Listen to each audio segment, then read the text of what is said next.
So, guys, welcome back to O Levels Business Studies classes. As we are done with Unit 5, हमारे पास जो last area था वो था हमारे पास सोर्सेज ऑफ फाइनेंस का. So we are done with that. हम लोगों ने क्या क्या एरियाज कवर कर लिए हैं. We are done with the accounting ratios, we are done with the income statement, balance sheet analysis, we are done with the sources of finance, internal, external, along with their advantages and disadvantages. We are done with the accounting ratios की सारी जो हमारे पास formulas हैं, सब कुछ है. मतलब जो एरियाज यूनिट फाइनेंस के हमारे पास हैं, we are done with all of those. तो अब आज की जो क्लास है, we are going to solve the multiple questions जो हमारे पास कैलकुलेशन के हैं.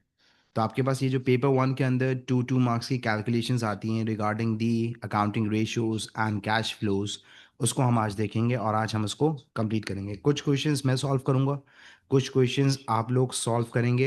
And I want you guys to have a notebook with you so that you can write it down the solutions or the workings. Okay, guys? So we have a question over here. IDT manufacture clothes for the mass market. It is a multinational company with factories in 4 countries. IDT has short term and long term financial needs. The finance director is analyzing IDT's statement of financial position. अब statement of financial position is known as a balance sheet. और balance sheet के अंदर हम क्या कर रहे होते हैं कि हम देखते हैं कि how much amount of assets, liabilities and capital are there. An extract is shown in table 3.1. He has been asked to calculate working capital and to explain how an increase in non-current liabilities might affect IDT.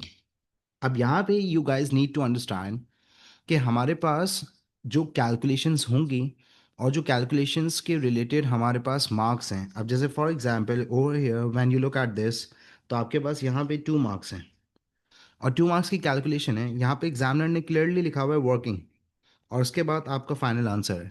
तो आपसे working के अंदर क्या करना होगा, working के अंदर you have to write down the formula और फिर उस पर्टिकुलर फॉर्मूला के अंदर आपको यहाँ पे क्या लिखनी होंगी, वैल्यूज़.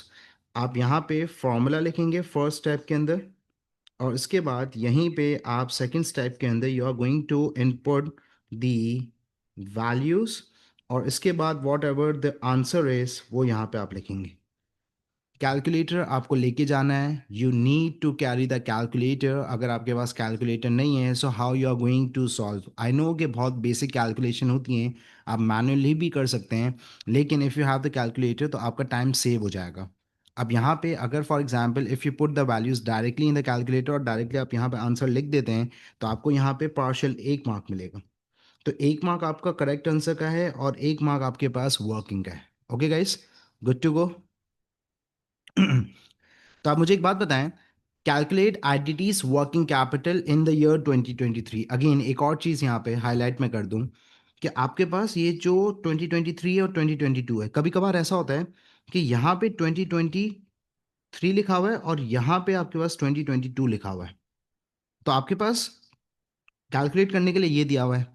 अब आपका जहन क्या है कि पहले 2022 होगा फिर 23 होगा, लेकिन पहले 23 की वैल्यूज़ दी हुई है, बाद में 2022 की वैल्यूज़ दी हुई है. तो आप इसकी कैलकुलेशन कर दोगे, इसकी नहीं करोगे, इसकी करनी थी. तो इस तरीके से आपको प्योर मतलब बहुत कंसंट्रेशन के साथ देखना है कि आपको किस चीज़ की कैलकुलेशन रिक्वायर्ड है. तो यहाँ पे क्लियरली मेंशन है आईडीटीज वर्किंग कैपिटल इन 2023. तो आपसे वर्किंग कैपिटल का फॉर्मूला क्या है, how to calculate the working capital. तो आ जाओ, you need to remember and you need to memorise the formula. Working capital का फॉर्मूला क्या है आपके पास,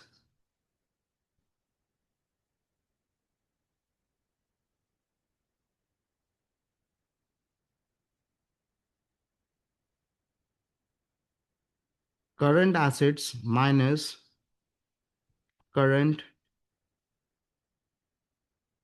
liabilities. So this is the formula of calculating the working capital. Current assets minus current liabilities. अब यहाँ पे आप देखते हैं सरा कि करंट एसेट्स क्या हैं. ईयर 2023 के अंदर हमारे पास जो करंट एसेट्स हैं वो हैं 420 और हमारे पास करंट लाइबिलिटीज हैं 280. तो करंट एसेट्स आपके पास हो गए 420 मिलियंस के, क्योंकि वैल्यूज सारी की सारी किस में गिवन है, मिलियंस में, माइनस 280 मिलियन. तो आपके पास करेक्ट आंसर आ रहा है 420 माइनस 280 आपके पास. So you need to have the calculator. 420 minus 180. 240 million. So this is how you are going to get the marks. आपने पूरी वर्किंग करी, आपने फॉर्मूला मेंशन किया, आपने वैल्यूज इनपुट की और उसके बाद आपके पास करेक्ट आंसर आया. Got it?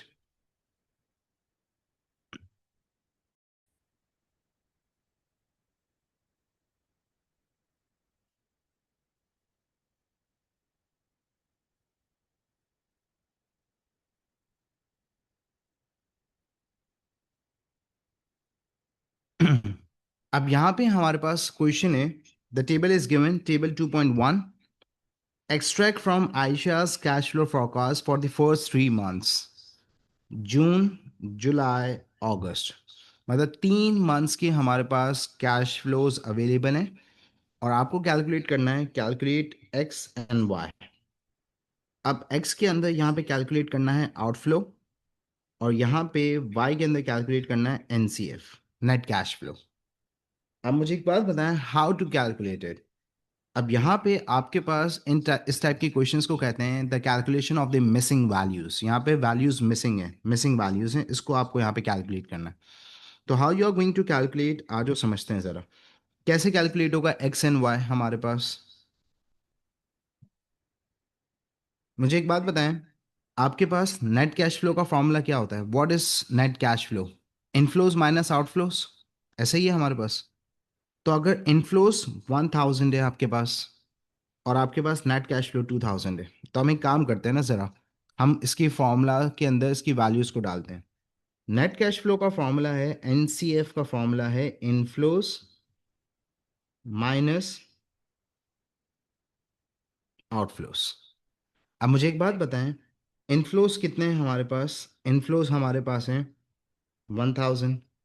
हमें क्या कैलकुलेट करना है? आउटफ्लो. और हमारे पास नेट कैश फ्लो कितना गिवन है? नेगेटिव 2000. नेगेटिव कितना है हमारे पास? 2000. तो अब यहाँ पे अगर मैं इस पर्टिकुलर वैल्यूज़ को यहाँ पे x को इसकी रिप्लेस करता हूँ, तो x इजिकल्स टू नेगेटिव 3000 आ रहा है ना. कैसे? हमारे पास बेसिक मैथ है हमारे पास, अगर देखी जाए हम x की वैल्यू को उठा के यहाँ पे लेके गए, ठीक है, और यहाँ पे ये जो नेगेटिव 2000 था ये पॉजिटिव हो गया हमारे पास. तो 1000 प्लस 2000 हमारे पास x की वैल्यू आ जाती है 3000. Is it clear to everyone? तो अब हम यहाँ पे क्या करेंगे, हमें जो x की वैल्यू कैलकुलेट करी है हमने, वो x की वैल्यू क्या है हमारे पास?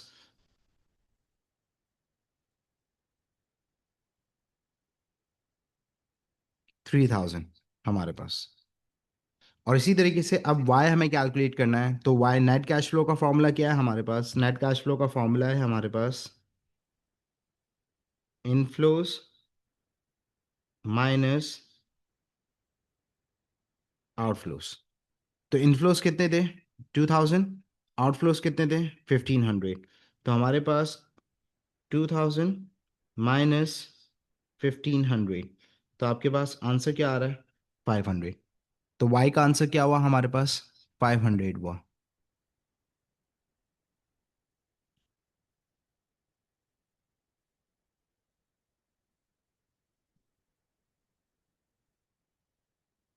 ये आपके पास कैलकुलेशन हो गई 2 मार्क्स की. Is it clear to everyone?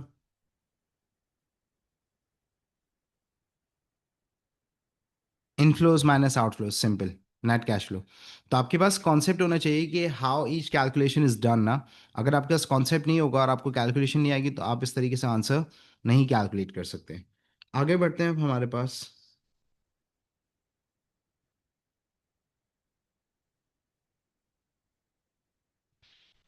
हाँ गाइस, अब आपके पास देखें यहाँ पे जो कैलकुलेशन गिवन है वो कैलकुलेशन क्या है हमारे पास? You have to calculate x and y. मतलब by looking at table 2.1 you have to calculate x and y. तो हमारे पास x and y को कैलकुलेट करना है and again the question is from the cash flow forecast. अब अगर मुझे x calculate करना है तो x हमें क्या कैलकुलेट करना है? Net cash flow. We know the net cash flow, formula of the net cash flow, inflow minus outflow. तो इनफ्लो इज 420, आउटफ्लो इज 410, तो आपके पास एक्स आ गया यहाँ पे, इनफ्लो माइनस आउटफ्लो 420 माइनस 410, तो आपके पास आंसर आ गया 10। या आपके पास एक्स की वैल्यू आ गई। वाई कैलकुलेट करना है। Y is known as the closing balance. अब क्लोजिंग बैलेंस का फॉर्मूला क्या है? क्लोजिंग बैलेंस का फॉर्मूला है opening of the month of the सितंबर, opening plus inflow minus outflow. Closing balance calculate करने के लिए हम क्या यूज करते हैं? Opening plus inflow minus outflow. तो अब मुझे एक बात बताएं, ओपनिंग कितना है हमारे पास? ओपनिंग इज 330, ये रही हमारे पास वैल्यू सितंबर की। Inflow is 360 plus 360 minus outflow, outflow is, sorry mistake है गाइस, 2 मिनट। हमारे पास ओपनिंग ये रहा, sorry, opening balance is this. तो opening is 50, opening balance, inflow is 330 minus outflow that is 360। तो 50 प्लस 330 380 होता है, और 380 minus 360 is equals to 20। Is it clear? तो यू नीड टू अंडरस्टैंड कि कभी कभार आपके पास ओपनिंग की वैल्यू यहाँ पे दी हुई है, जबकि opening plus inflow minus outflow होता है। Is it clear guys? आगे बढ़ते हैं।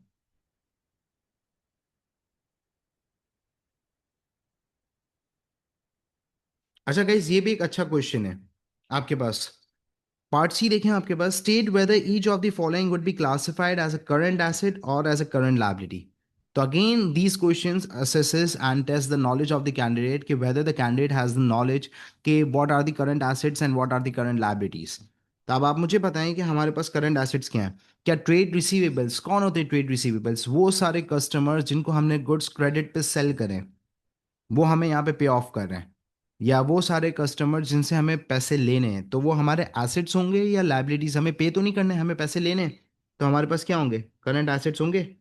तो trade receivables are known as the current assets. इसी तरीके से ट्रेड पेएबल्स, ये वो सारे सप्लायर्स हैं या वो सारे लोग हैं जिनको हमें पे ऑफ करना है, तो they are known as the creditors. हम उनके लायबल हैं, हमें उन्हें पे करना है। So trade payables are known as the current liability. इसी तरीके से बैंक ओवरड्राफ्ट। तो ओवरड्राफ्ट जो है, इसका मतलब क्या है कि बैंक ने हमारे बिहाफ पे पेमेंट कर दी है। So when the bank has made a payment on our behalf, तो हमें बैंक को पे करना होगा। तो जब हमें पे करना है, तो again overdraft is known as the current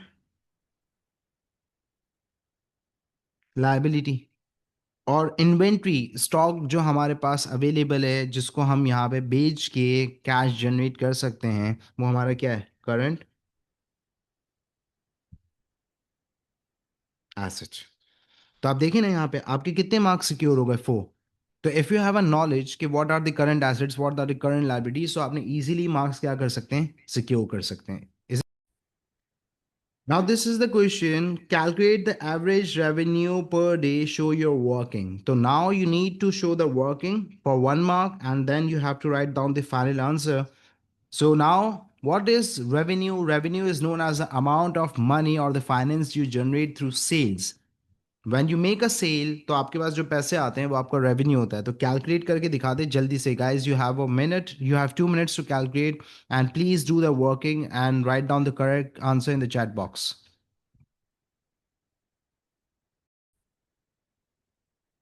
What is the formula of calculating the revenue? Revenue calculate करने का formula है selling price multiply by sales। अब selling price आपके पास क्या है? $6। Average price per cake, our average number of cake sales per day is 50। Number of sales कितनी है? 50। तो correct answer is 300। तो जिसका 100 आया हमारे पास वो गलत है answer. 300 is the correct answer, make it correct। आपके पास 300 is the answer. Perfect, guys. You have secured 2 marks.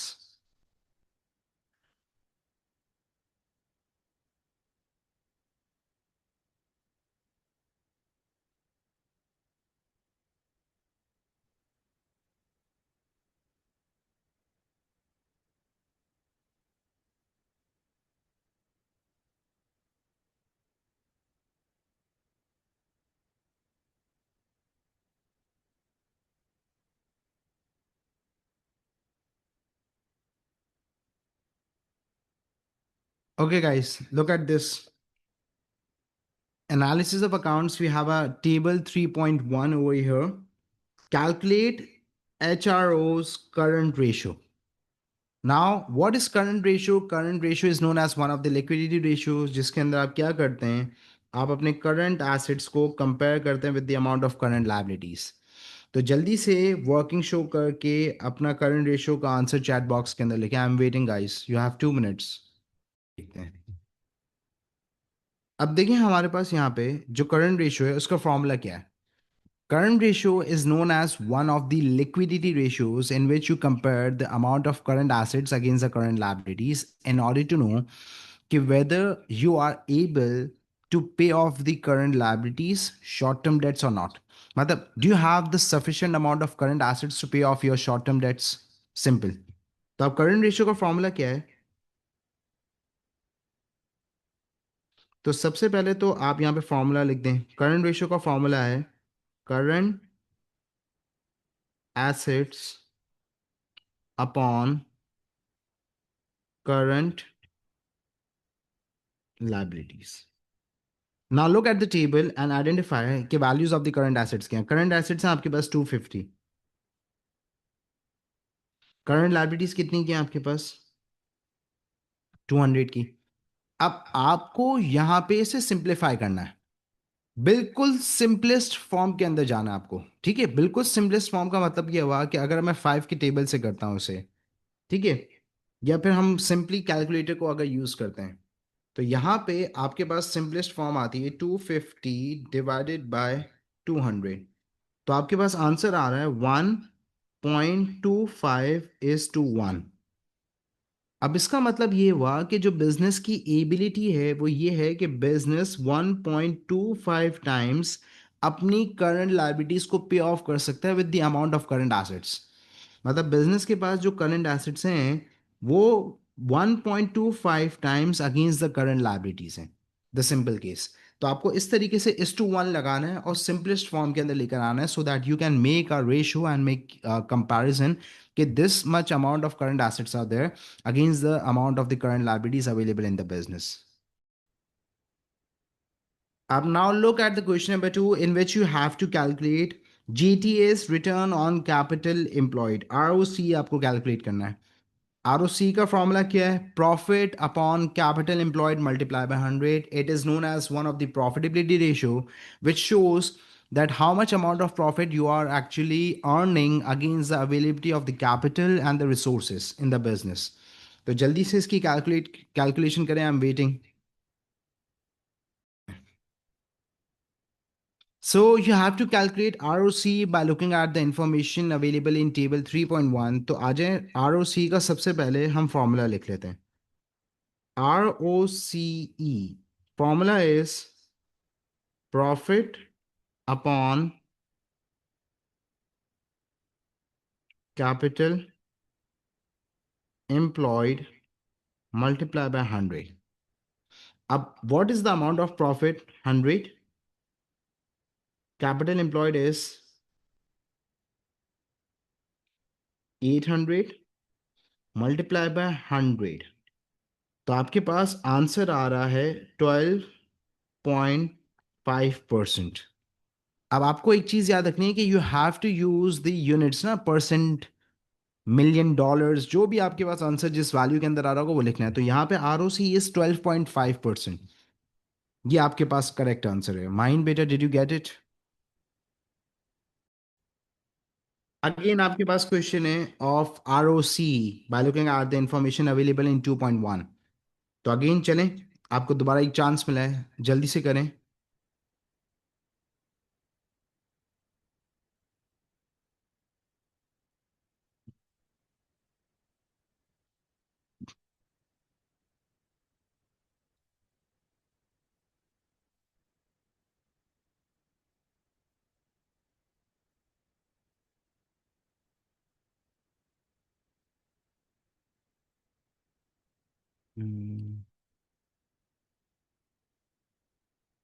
Okay, 20%।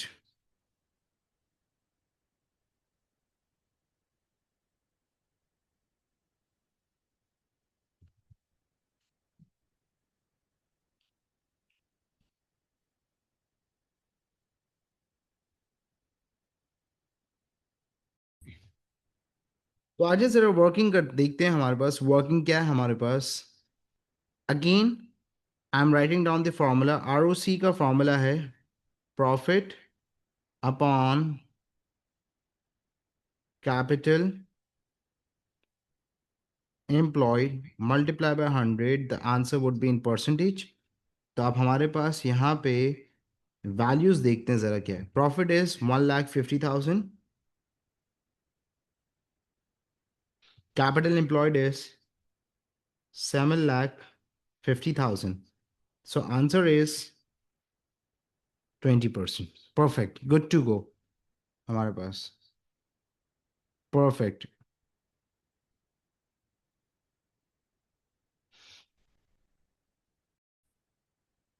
Okay, guys. Now you have to calculate the current ratio by looking at the information or the available information through available information 1.1। जल्दी से current ratio मुझे calculate करके बता दें। It is known as one of the liquidity ratio। अभी हम calculation कर रहे थे तो हमने करा ही है। अब इसका जो हमारे पास current ratio है, current ratio का formula है हमारे पास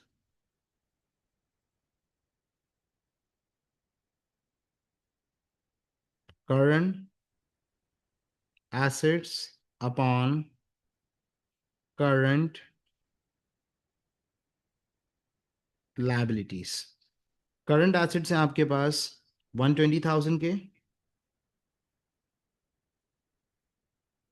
करंट लाइबिलिटीज हैं 1,50,000 की। And when you simplify it तो आंसर इज 0.8:1। अब ये जो 0.8:1 है, इसका मतलब क्या है हमारे पास कि बिजनेस के पास करंट एसेट्स कम है ना, as compare to the current liabilities. So आप मुझे एक बात बता दें, you do not have to mention it, लेकिन आपको यहाँ पे बिजनेस क्या नजर आ रहा है? मुझे तो बिजनेस इलिक्विड नजर आ रहा है। मतलब business is not able, the business is unable to pay off its current liabilities, क्योंकि उसके पास करंट एसेट्स कम है और करंट लाइबिलिटीज की अमाउंट क्या है? ज्यादा। तो उसके पास 0.8 टाइम्स के करंट एसेट्स हैं against the one time of the current liabilities. So it is very clear that the business is unable to pay off its current liabilities.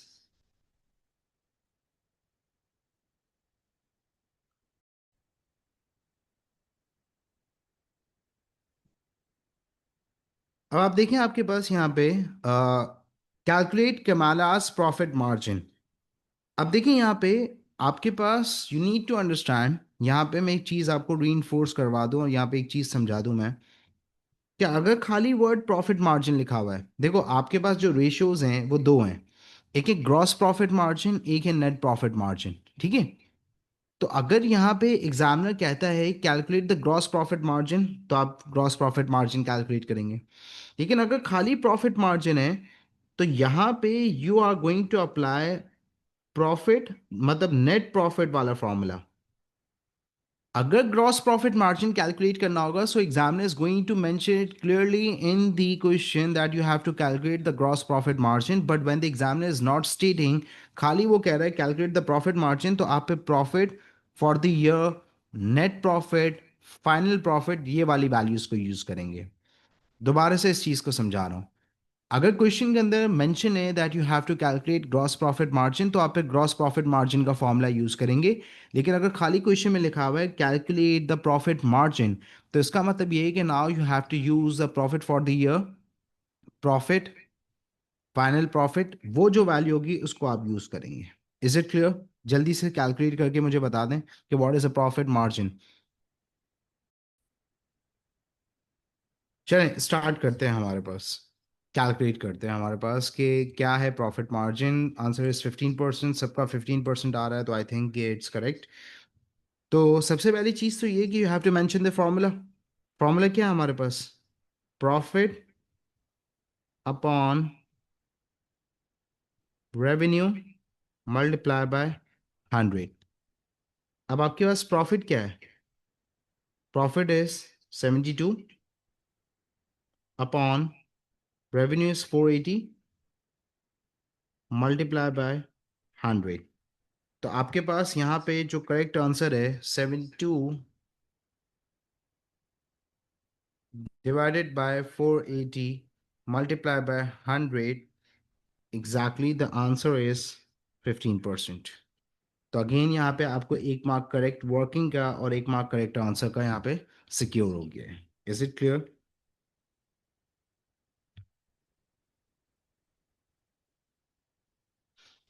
सो तो guys these are the calculations for the recent years हमारे पास, जो कि of accounting ratios, cash flow, specific unit 5 की जो है हमारे पास, जिसके अंदर हमने करंट रेशियो की कैलकुलेशन देखी, प्रॉफिट मार्जिन की कैलकुलेशन देखी, रिटर्न ऑन एम्प्लॉयड की कैलकुलेशन देखी, हमने यहाँ पे कैश फ्लो की मिसिंग वैल्यूज़ की कैलकुलेशन देखी, हमने रेवेन्यू कैलकुलेट करना देखा यहाँ पे. तो these are the multiple questions. अब ये देखें 2 2 मार्क्स के क्वेश्चंस हैं हमारे पास.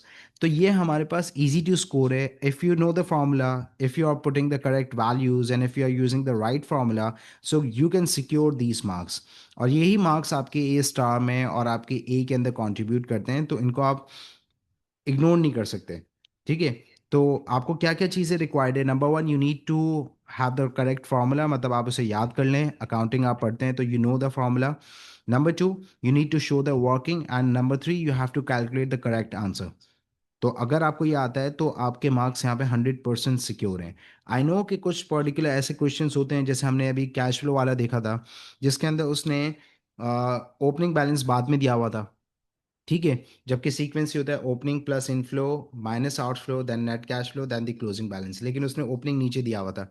तो you have to analyse and you have to give a closer look to each and everything. Years को देखना है कि कौन से ईयर की कैलकुलेशन है. अब 2 3 टेबल है, टेबल के बना हुआ है और 2 3 ईयर्स की इन्फॉर्मेशन आपके पास गिवन है और स्पेसिफिक एक ईयर की वो कैलकुलेशन पूछ रहा है. तो अगर आपने गलत ईयर की कैलकुलेशन कर दी तो again you can lose the marks. So these are the pin points that you have to consider and these are the key takeaways. Okay guys, so this is for today. We are done with the calculation of the unit finance. If you have any question, you can text me, you can WhatsApp me. अपना बहुत ख्याल रखिएगा.